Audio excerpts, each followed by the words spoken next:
Hey, everybody, and welcome to Her Story or Her Story Community Voices.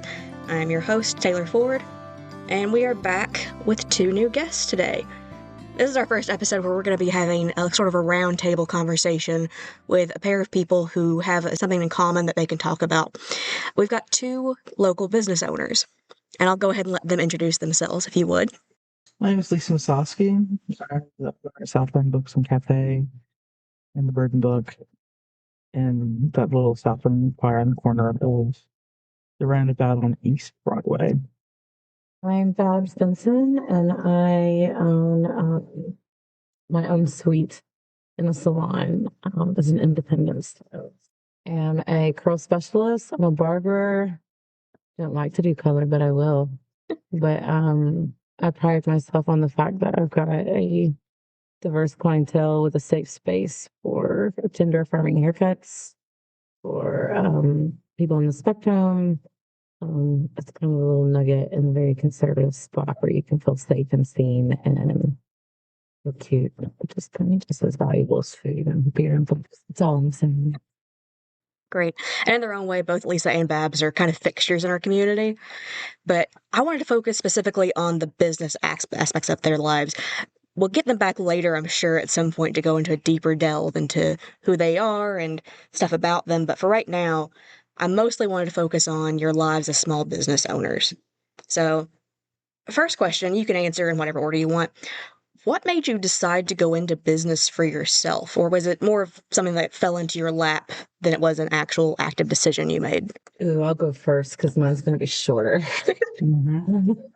I became a hairdresser later in life, and after a couple degrees, did that in my early 40s. And so being a single mom for a decade, needed that W-2 and my taxes taken out and all of those things, and worked at various salons.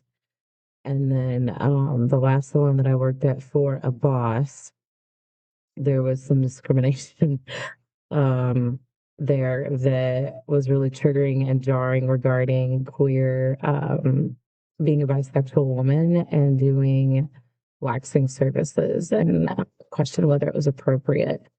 So that was very jarring to me because I didn't question whether my OBGYN, who was a straight cis man, could deliver my children. So I was like, what? Is it a thing? So I was kind of I need to be my own boss. I started, my kids were getting married, the grandkids were coming. And so it was very terrifying to think about all the supplies that I would have to need, all the things that I would have to need, a space to do it. How do I tell people about it and all of that? But for me, that's the reason why, is because I wanted to pick my schedule, pick who I thought to service, not discriminate against who I service, change my haircuts from women's cut and men's cut to short and long. And so all these things happened that made it a no-brainer. So it was a deliberate choice of being like, I'm done. Very cool. So it wasn't necessarily a stick it to the man moment. It was more like you saw that there was a gap in the market that needed to be filled. Yeah. Yeah. Very interesting. How about you, Lisa? I didn't really play well with others in the corporate world. And that's probably the nicest and easiest way to explain it. So I ended up working for David after UT in David? Slough. He started Southland Books actually in the 70s. And then in 92, after UT, I had what I would refer to as a Gilbert job, which involved a cubicle and, pushed a lot of papers around and entry level Gilbert, terrible job, awful boss. And the company was not interested in doing anything efficient or being more efficient. Are we sure this is Dilbert and not Office Space? I don't think Office Space had come out yet. At the time, it was Dilbert, and there was a cubicle, and I lived in a cubicle, and it was awful. I couldn't see daylight for anything. Oh, that sounds miserable, but I've been there. And so my grandmother had told me there was a bookstore opening over at what was then the Winn-Dixie Cornerstone Shopping Center.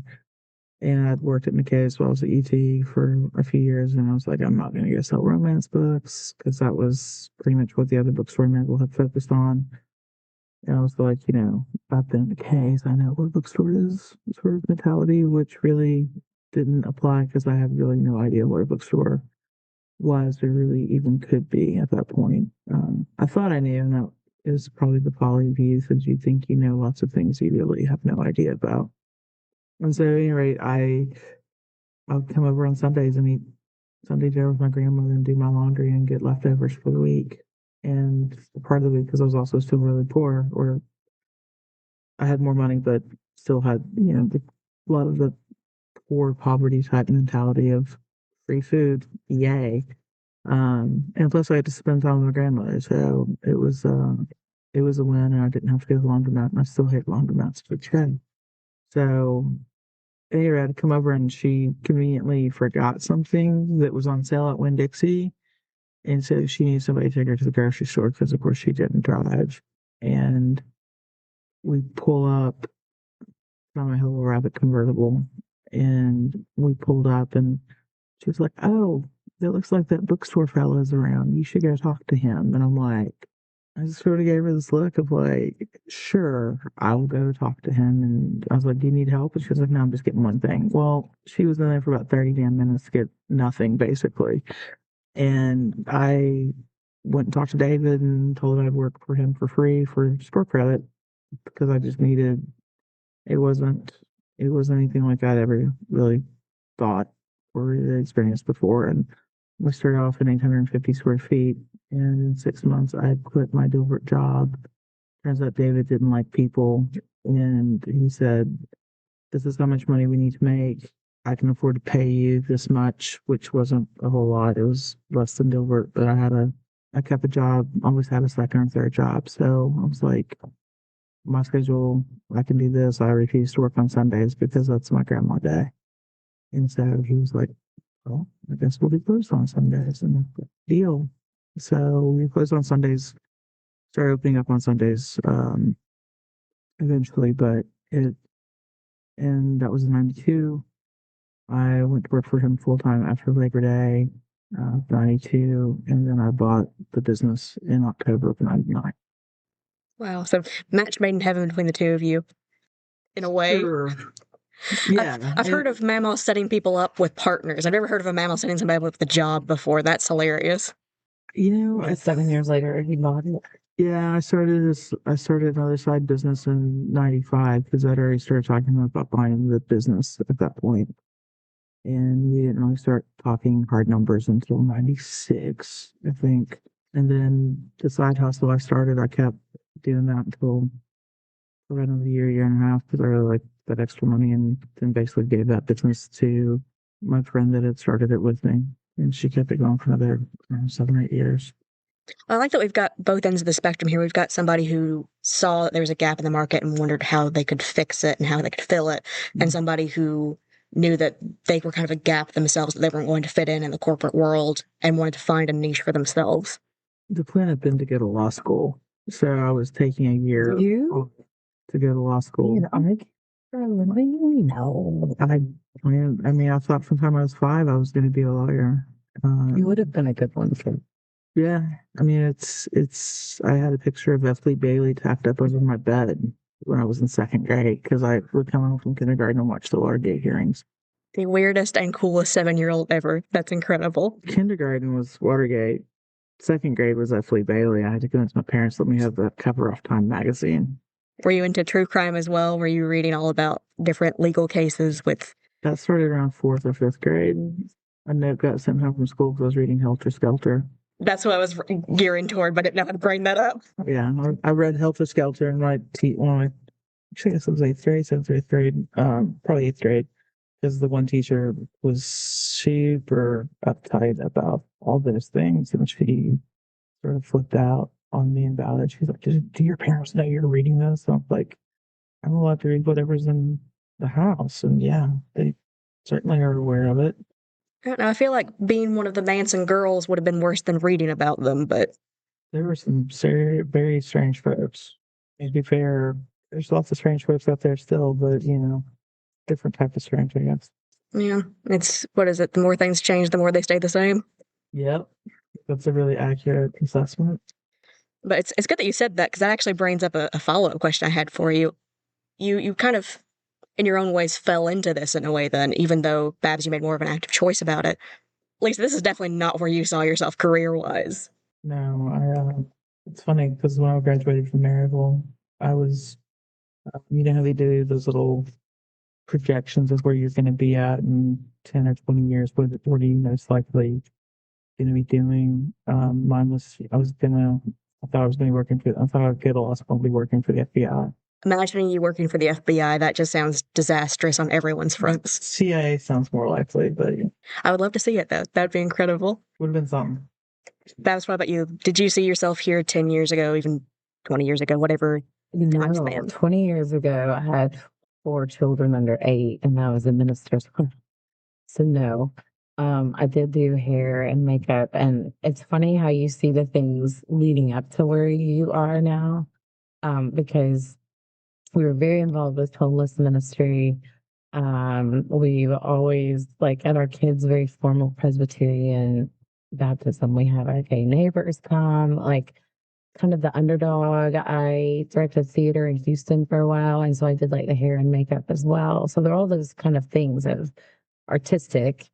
But I think about that a lot because I kind of put my life on hold and had a bunch of side gigs. I taught music lessons for years, taught voice lessons, sang in bands with my kid's father. But I put all that on hold and focused on like what I wanted to do and focused on raising my kids and homeschooling them and putting him through a few degrees. As a child, and my daughter loves to point this out. Like my dream was to go to Juilliard and be a concert pianist. And so I studied piano 40, 50 hours a week. My mom was an amazing pianist. She played with famous people. And so that did not happen because I am a rebel and got really sick of piano and I goofed up an audition. So it's kind of interesting to think like what life would have looked like doing all that. But now the fact that I'm like, gosh, if I had gone and done this, in my 20s part-time and been a hairdresser, what would life have looked like raising kids? I could have done it raising kids and I'd be so much better and far along because that's one of the things I've done. Why I joke about not liking color, like because I'm late to the game. And this is also part of the fashion industry, and I'm old. You were not old. Well, I'm almost 50, and most of the hairdressers and influencers and people you see are all very young. Well, yeah, they're younger than I am, so that's fair. I mean, like my dream would be to do hair shows every month and do hair in my, the other days, but teach how to do all that. I love teaching. But all that to say, I have a little whimsy thinking like, what would that have been like if I'd been a hairdresser? Probably wouldn't have been a good preacher's wife. I can tell you that because hairdressers are a little even quirkier. But it's neat now because my youngest daughter, without any pressure or prodding, like if anything, I was like, are you sure? But she went to beauty school, graduated high school early, graduated beauty school, and she's it's weird because a lot of moms have that dream for their kids they put on them. But I'm so excited because she's flourishing and doing makeup for fashion shows through her salon, and her goal wants to be an entertainer's artist, like do their makeup, do their hair, travel with a Broadway roadshow, live in New York, whatever. Like she wants to do that type of thing, not necessarily be behind the chair in a salon. And so it's neat that I'm doing a new dream. One didn't know I needed. I love going to do it until I bought a house and put a barbershop in it so I can be that little old lady cutting hair in Maryville from my house if I have to, But she gets to do it and I get to watch what that life would look like, someone 20 years younger doing it and seeing how far she's going to be. Because, I'm pretty sure at this point, she's not only 26 with 4 kids and a minister husband, right? She's already taking a different path. And so it's neat. But no, I would have had no clue even 10 years ago, because that was when life flipped and I got divorced. So it was like I spent a few years, I was a children's pastor. I have a ministry degree that I got 10 years ago that don't do anything for it except deal with special people in the community sometimes. But so it's weird to think that 10 years ago, I didn't know up from now. It was just like, I just need insurance. So I'm going to be a barista at Starbucks for 5 years while I figure out what I want to do. And now I love it. Can't imagine doing anything else. Kind of wish I had done it earlier, but also wouldn't trade the life experience because that's how I feel like I can relate and have such a diverse clientele because there's probably something in my background where, you know what? We're going to connect on this. And they tend to think liberal, weird, tattooed people are crazy. And it's my great joy to have so many opposing viewpoints in my chair, and we have rational conversations. And it's like, oh, you're not so scary. So kind of a little, I'm going to use Christianese, but almost a ministry in being a hairdresser of helping people understand maybe a demographic, a person they've never been around. And they only just kind of prayed for in their small groups. It's their weird, quirky hairdresser. I like that. I like that you're the constant rebel. You wanted to do something different, even when you were only in the church. For just and fairness, but yeah. I mean, while your daughter wants to be Law Roach for Zendaya, the way that he's always her stylist for everything. Mm-hmm. Yeah. I have a follow-up question for you, actually. I was going to save this for a future interview we have in mind, but I think it might be appropriate for you, too. There's this sentiment in feminist spaces that being a stay-at-home mom is just inherently subjugating, that you can't be a feminist and be a stay-at-home mom. You can't put your kids first and be a feminist. And it's not a common viewpoint. I would say it's more of a niche comment. It comes from younger generations. What would you say to that, since that was something that you decided to center with your life to raise your kids? So, first of all, we didn't believe in gentle parenting. Our kids are an addition to the family, not the center of it. That's probably why I quit teaching music even, because little Johnny's doing 15 sports activities and art and whatever and doing none of them well. And so it wasn't more of I didn't think of it as feminist or being subdued. Now, I did in my marriage. That's a whole nother religious podcast we can talk about. Oh, yeah. But as a parent, and even more now, would I have maybe gone to school and done things at the same time? Yeah, but there was nothing greater than being home with them. And I got the privilege to shape how they thought. So my kids were reading Gilgamesh and they were reading the Odyssey. I mean, we studied Canterbury Tales. And so for me, one of the neat things, my oldest daughter's married, and before she went to New York for undergrad, and before she left, I was like, my only thing, Raven, is get your degree. Then you can get married. Duggar is such a bad word right now, but Duggar wasn't real bad back then. And we do like homeschooling. So I was like, you can Duggar it out and have 30 kids. Oh, no. For all I Little care. did you know. Little did I know. But my point being, I don't care if she doesn't ever want to use this degree, but she needs to be equipped. She needs to be knowledgeable. She needs to experience college, academia, challenging her intellect. And then she can do whatever. And it was precious because she graduated 2 months before she got married. And she said to me on our wedding day, she's like, I did it. I got my degree. I'm not going to have to depend on a man if something happens, or God forbid. And so I feel like I did a pretty good job of keeping that in balance. And in the church, especially, because you got told kind of what to wear and how you're supposed to look and what songs maybe you should sing. And I feel like you can be just as much of a feminist and grow women and realize I can grow humans. What can you do? Like that. So I think it was good. I like that. And you've got a really fascinating life experience with that. My viewpoint's always been, as long as it's somebody's choice and it's an actual choice, not something they're being coerced into or just convinced that it's their choice, that's the whole point. I have two of my really good friends, and that we lived next door to each other the first 5 years after my divorce as a single mom. They're now married. They have a 2-year-old Puerto Rican baby they adopted that actually made it on Bad Bunny and ESPN's thing, because that is incredible. TikTok with him enjoying the Super Bowl went viral. But Patrick is the stay-at-home dad and Eric is the provider. And for some reason, it doesn't matter, obviously, because they're two men. There's never that question. I feel like because of religion, biblical, cultural things, when you look at it in a same-sex relationship, it's not even a thing of feminism or masculism or whatever, but because we have, can I say vaginas? Because we have vaginas for stay home. There are no bad words here. So whatever word you're thinking. Because we have vaginas and we did the birthing, I think even if you like that role, it gets put down as something. Does that make sense? Patrick loves staying home and being a stay-at-home dad and doing all the things and shopping and all of that. And so I think that if you're a female, it's not okay to actually like it and be okay with it. I don't know. And conversely, I know plenty of lesbian couples who have kids, and there's no subjugation imposed upon the stay-at-home mom in that deal either. Stay-at-home mom That's is no not different to from. say, mind you, and I'll shut up after this, in our church and in our homeschool community, and still I've been going to church with my dad and observing silently. There's a lot of women that wear that crown of submission and like that and like and believe it's their role and their blah, blah, blah. And so that does still exist. I guess Oh, what for I'm sure. saying is that wasn't really even in my world. And all the women that were stay-at-home moms that we homeschooled with were all degreed nurses and higher education. And it was. Yeah, no, that was kind of what I was getting at too, is whether or not it was actually your choice or if you felt like it was a role you had to play to be the stay-at-home No, mom. So it's good to hear that it was something that you to wanted. be with my kids. And Yeah. Lisa, you had the Till they hit opposite teen years. experience. I'm kidding. Yeah, teens are a different story. Once they become teenagers, it's like you're being held hostage by terrorists, is what I've heard. At least that's what my mom told me about me anyway. Yeah. But My niece sometimes holds me hostage, and she's 14. She's 14, going on 24. But at the end of the day, you get to send her home, so. That's the best part of it all. But at least you had the opposite experience.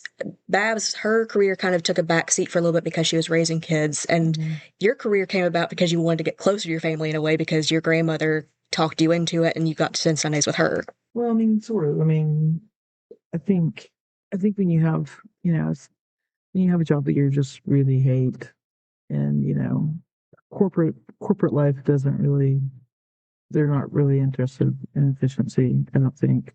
Certainly they're not interested in happiness of their staff or employees, and maybe some corporations are now, but I mean, that's been over 30 years ago. I think at the time I really thought at that time that I was going to get back and I was, going to take the time off and then figure out where I wanted to go and where I wanted to be. And at that time, I'd been seeing somebody that had just moved to New York. And so I considered and took the test to get a job at the Strand in Manhattan and had an interview, got called for an interview, and, the relationship sort of went the way lots of long distance relationships do. And I didn't go for the interview. And then, sometimes you think like, well, what if I had, I mean, I'm sure that I would have been living in Brooklyn somewhere, and having a train ride 30, 40 minutes each way. And, I don't know, but it's also not something I've spent much time over the years thinking about because, after, I've never worked a 40-hour work week. And that's the thing about having your own business is you don't work 40 hours, and you are going to work a lot more. And, this year with the businesses for me is largely rebuilding a lot of stuff that's sort of fell by the wayside through some stuff that happened the last couple of years. And I was thinking about it yesterday, actually, when I was driving around.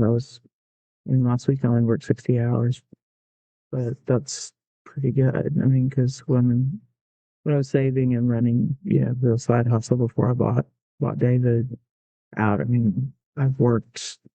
There's a mathematical formula that I like to play with sometimes, but like most people work between the time that they're 22 until they retire at say 62 over the 40 years. Most people work 40 hours a week. Allow 2 weeks off for vacation every year, and you end up with a number of around 74,000. Yeah, somewhere in there. And then what I'll tell you is I passed that number a long time ago, and so I'm into the 100,000 hours.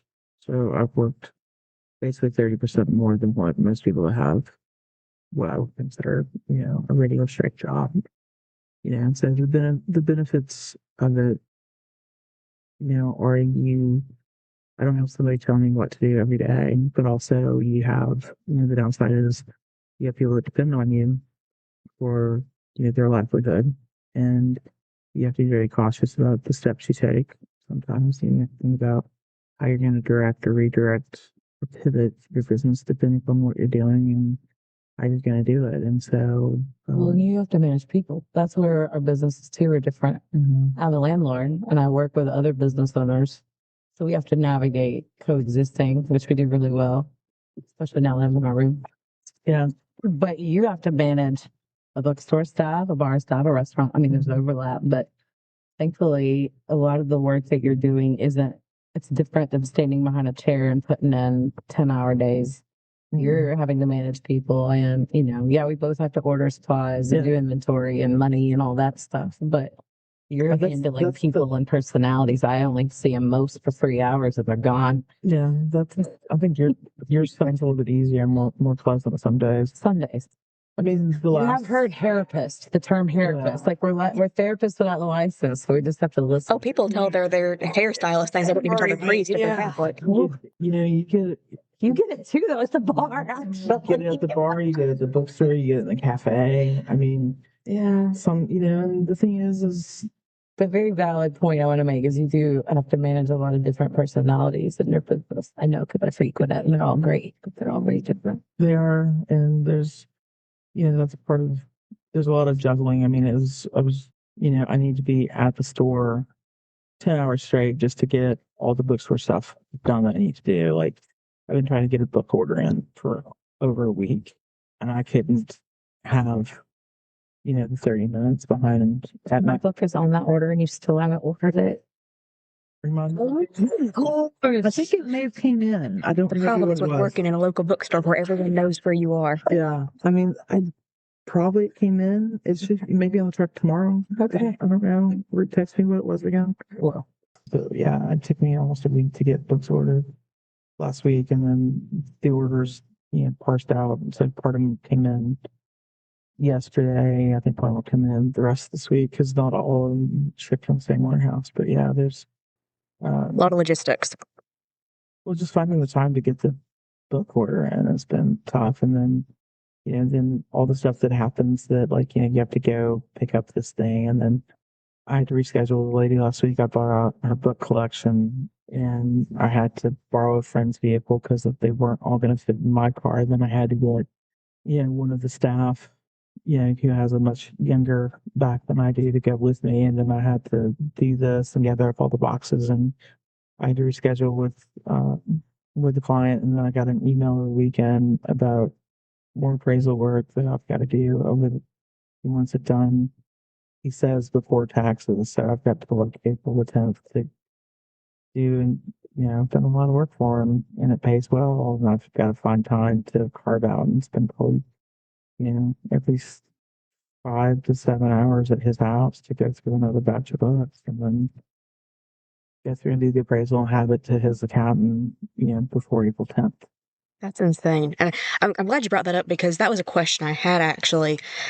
A lot of people who think about going into business for themselves, they think about the freedom aspect. And of course that's there. And Lacey, you talked about that, and Babs, you talked about that as well. But they don't know, what you mentioned, having to do all of this stuff yourself and organize it and do the work. Usually you're just doing one of those roles or part of one of those roles because the company has other people to take care of the other stuff for you. When you're working as a small business owner, you're it. Yeah. And you can delegate it to other people, but it's still your call at the end of the day. I've delegated a lot of stuff out. There's been lots of things I've had to delegate out, but there's also other things that you just can't delegate out. There was a snafu. Some of the stuff I delegated out, there was a $500 snafu 2 weeks ago because someone wasn't paying attention to what they clicked when they were buying shipping. And so we bought $500 worth of shipping all at once. And I'm like, oh dear. And that's not a small chunk of change for a small business. No. So I had to go back and, send a nice email because thankfully it's happened before. Normally it's me that screws up, but this time it wasn't me. So instead of, fussing about who did it, it was you go back and you fix it. And that took probably 20 or 30 minutes. If there's a snafu with eBay, I'm going to spend an hour at least on the phone trying to get it sorted out. So, and right now we're trying to transition over a bunch of other stuff with a processor, and I've been messing with this for 3 months. I've got people helping me to do it, and it still hasn't happened. So that's all really good stuff to know about going into business for yourself. But let's narrow the subject down a little bit. What about if you're going into business for yourself as a woman? What are things that you think that women small business owners need to know that they might not know about? I think it depends upon the business because, my business is very male dominated. Incredibly. Most booksellers are men. And that was true in the 90s, it was true in the early 2000s, it's still true today. And if you're a woman trying to go into that particular line, the within the book selling realm, there are lots of different parts and bits and pieces. I mean, I spent almost a decade trying to find someone to teach me how to do bookbinding and book repair. They were all men, and none of them wanted to talk to me. And then if you're going to negotiate a lease, good luck. Because I'll almost guarantee you that if you can't get old boy it up, they're going to look at you and they're going to try and charge you more for it. Same thing with insurance. I feel like with my industry, so I'm way more familiar, I'll say, with Knoxville salons. So disclaimer, I don't know much about Maryville salons. But in Knoxville salons, including the one that my daughter is at, they're all either owned by men or by couples. I don't know a single one that's a salon with employees that's owned by an individual woman. I have a lot of friends that do business like I do, and they're in private suites and in business for themselves. But as far as owning, and like, I don't know if that's a goal for me or not. I mean, we'll see what Autumn ends up doing in 10 years. Maybe I would own a salon with 5 stylists that rent from me. But at this point, handling my own business is all I can do. But I know in the industry, as far as salon owners, and I've been sitting here while she was talking, going through the list of them, and I'm like, I can't really think of a single one by a woman that's not married. And most of the ones that I know are men. So even in the field we traditionally think of as female dominated, it's really not. But the competition among female, so that's the other thing. And y'all can disagree with me if you want, but I even remember my sweet mother's hairdressers. Men in our industry, for some reason, the general public, women like them, especially conservative, traditional women. And I'm just going to pose this out there, but they're more empathetic, more sympathetic, more fashion oriented.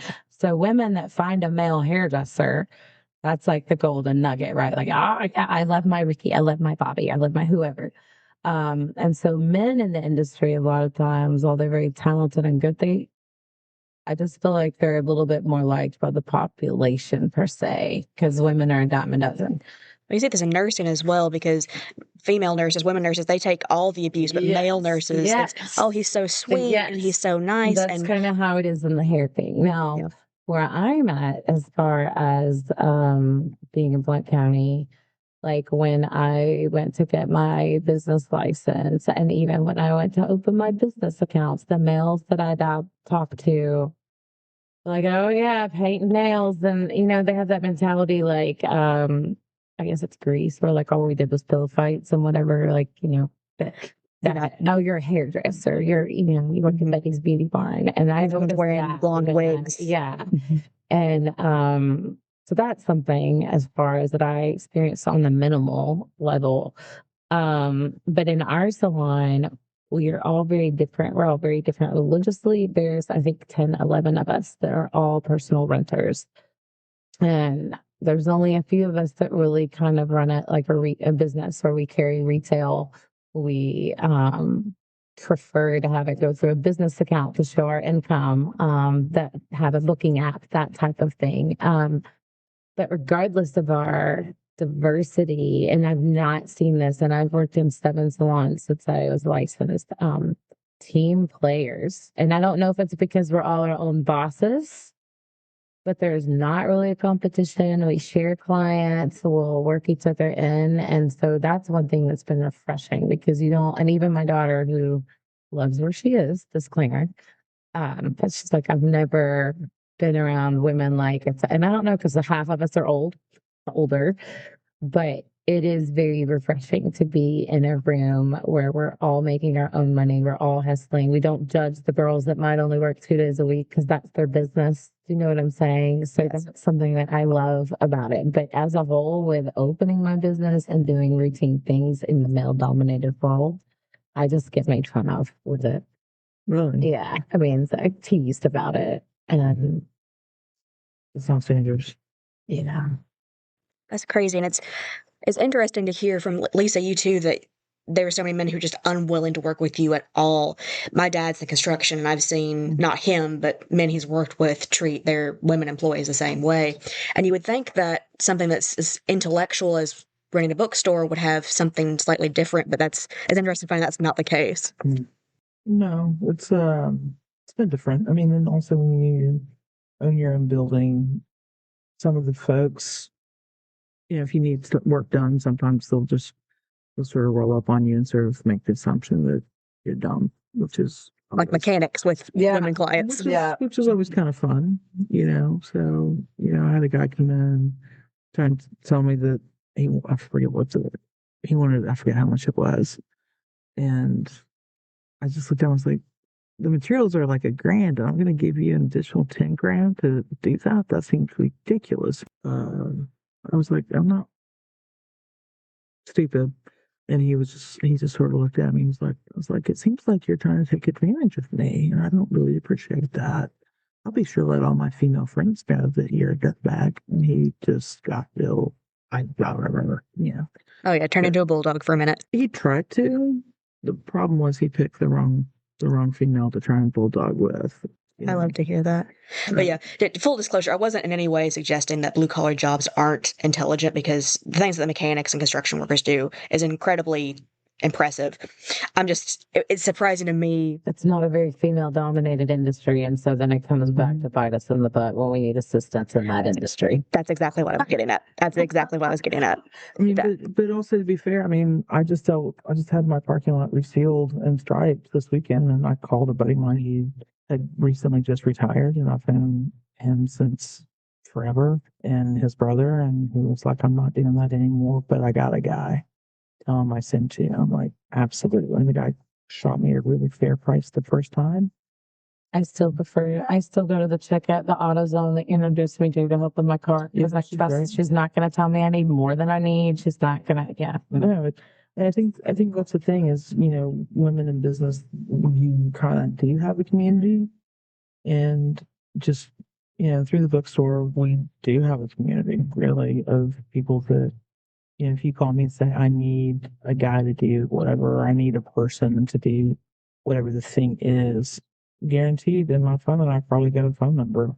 Like, I've got a great electrician. I've got a guy that can do some plumbing work.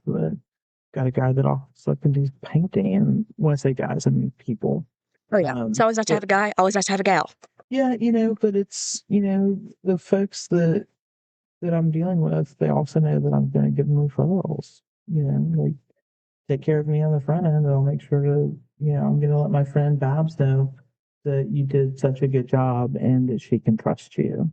And if you screw me, I'm going to let all my friends know via social media, most likely, that you also did that. And that's kind of, to be fair, I mean, I got some blowback last week over some menu changes, and I'm just like, holy smokes, okay. So trying to make, those adjustments, it's easy for someone to, if you do something that's going to piss somebody off, everybody's going to know about it, because, everybody can be a little warrior behind a screen or behind that keyboard, and, they're going to do whatever they're going to do. And I mean, Babs, with her, she cuts your hair, you're going to follow up text like, hey, how was your experience? Leave me a review. And so your reviews are what? 5 stars or something. These are straight 5 stars. And Southland's got something like 4.6 stars. It's a crazy high number. 4.7, thank you. Thank you. I was off by one. I've been in business for myself about 1.5 years. I'm sure the stupid ones will come. Well, eventually they all come, but also, I think at the same time, what I've been making an effort to do is, if someone comes in, because of some of the changes we've made, some people decided to make their displeasure known, and that's fine. But to be fair, and this is something I always tell my clients, like I have a service that's free, and it's called a post-cut tweak. Because to me, like I would much rather you be honest and tell me how to fix it than go to the World Wide Web or Facebook or whatever. And so I feel like I create that rapport with my clients, where it's more like, all right, so, I kind of joke and say I raise children, I can handle it. But if there's something you don't like, or we need to fix it or whatever, because I don't know. I'm such a people person, and that's probably why I'm drained most of the time. It's not just about your hair. Like, and being a curl specialist, every single client that sits in my chair had a bad experience where someone pulled their hair down wet, cut it, and they popped up the door of the Explorer. And because I know that history with curly people, I'm already going in like, I've got to impress them. I've got to have a relationship with them where they trust me, because in the demographic of specialty where I'm in, there's a lot of trauma that's happened with curly. You've got curly hair. I'm sure. Have you ever had a traumatic curl cut? I've never had my hair cut, There you period, go. because of it. The fear of it. And so that's one thing where I feel like is partly why I haven't gotten a bad review yet, is because I go out of my way, or even if someone's unhappy, and if it's something that I can't fix, which typically that's only a color thing, I'll find someone that will, I won't charge you for it. Like to me, that's part of being a business owner. It's not like I work for Great Clips or Ulta and like, oh, Bob sucked, well, we can fire or whatever. Like if I don't do my job well, effectively, and reach out to those that might be struggling with how I did it, then I'm going to lose business and ultimately not have it. And I love my job. I've waited my whole life. Even on my worst day, I still have no regrets because it makes me happy. It's like painting. So I think that's one thing Lisa does really well too, is especially in person. I'll walk into the cafe and she's having a conversation with someone like, I wish maybe you had this or put this back on the menu, and she takes heart. So all of us in the room, I think, get defensive when we see business owners that are respectful and want to be fair and communicate effectively. And from the client side, that's all really good stuff to know too, because I think that a lot of people who aren't necessarily economically savvy or just want to go get their best product don't know the difference between shopping at a corporation versus shopping with a small business. They might think that we're doing somebody a favor because they're not getting any big corporate blowouts or they're not getting a lot of funding from outside sources. So let's go support a small business. That's why I'll wait 3 weeks for a book I asked her to order, because I don't want to give Jeff Bezos my money. Jeff Bezos, and that's the whole reason, right? He has more money than God. He's good. And that's the reason I carry retail now, is because the line that I use is vegan.